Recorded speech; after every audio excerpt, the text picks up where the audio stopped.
సిద్దిపేట జిల్లా Husnabad RTC bus stand ఆవరణలో నిజాం కాలం నాటి బస్సు మోడల్ను ఎంటీ సజ్జనర్, మంత్రి పొన్నం ప్రభాకర్ ఆవిష్కరించారు. హుస్నాబాద్ అన్ని రకాల అభివృద్ధి చేస్తూ టూరిజం, విద్య, ఇండస్ట్రియల్, అగ్రికల్చరల్, ఉద్యోగ కల్పనకు సంబంధించి మౌలిక సదుపాయాలు అభివృద్ధి చేస్తామని మంత్రి అన్నారు. పట్నంలో central lighting avenue plantation, junction development చేసుకున్నామని, 2 కోట్ల రూపాయలతో పల్లె చెరువు అభివృద్ధికి తోడ్పడతామని మంత్రి వెల్లడించారు.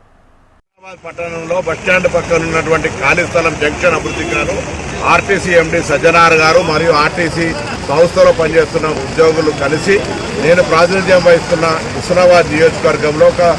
1932 నిజాం నవాబు కాలం నాటి Albion bus model queen of the Nizam అనేటువంటి ఆ రోజు ఉన్నటువంటి డెక్కన్ క్వీన్ గా ఈ బస్సు ఆ రోజు ఇంట్రడ్యూస్ చేసినటువంటి బస్ మోడల్ ఇక్కడ పెట్టి ఉత్తర తెలంగాణ ప్రాంతానికి అందరికీ కూడా ఒక అవగాహన కలిగేటువంటి విధంగా ఈరోజు ఇక్కడ ఈ జంక్షన్ డెవలప్మెంట్ లో బస్సులు ఏర్పాటు చేయడం జరిగింది.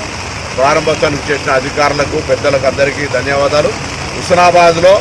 అన్ని రకాలుగా అటు టూరిజం, ఇటు ఎడ్యుకేషన్, అటు ఇండస్ట్రియల్, ఇటు అగ్రికల్చర్,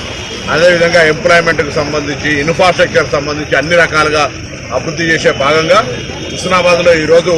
సెంట్రల్ లైటింగ్ ఉన్నటువంటి దాన్ని ప్లాంటేషన్కు సంబంధించి కానీ లేదా జంక్షన్ డెవలప్మెంట్ కూడా మరి దాదాపు 4 కోట్ల రూపాయలతో ఫౌండేషన్ వేసుకోవడం జరిగింది. ఈ కార్యక్రమం ఆ కార్యక్రమం ద్వారా ఇంతకుముందు కొత్త పల్లె చెరువు దగ్గర కూడా ఒక 2 కోట్లతో అభివృద్ధి కార్యక్రమాలను శంకుస్థాపన చేస్తున్నాం. ఇవన్నీ కూడా త్వరితగతిన పూర్తి చేసి 4 జిల్లా మధ్యలో ఉన్నటువంటి కరీంనగర్కు, సిద్దిపేటకు, హన్మకొండకు, జనగామకు ఎటు 35-40 కిలోమీటర్ల దూరంలో ఉన్న ఈ హుస్నాబాద్ సెంటర్గా మారడానికి వీలైనంత అభివృద్ధి చేయడానికి అటు శాతవాహన ప్రభుత్వ ఇంజనీరింగ్ కాలేజ్ కావచ్చు, ఇటు గౌరవెల్లి ప్రాజెక్టు కావచ్చు, లేకపోతే ఇండస్ట్రియల్ పార్క్ కావచ్చు, ఈ టూరిజం మహాసముద్రం గండి ఎల్లమ్మ చెరువుతో పాటుగా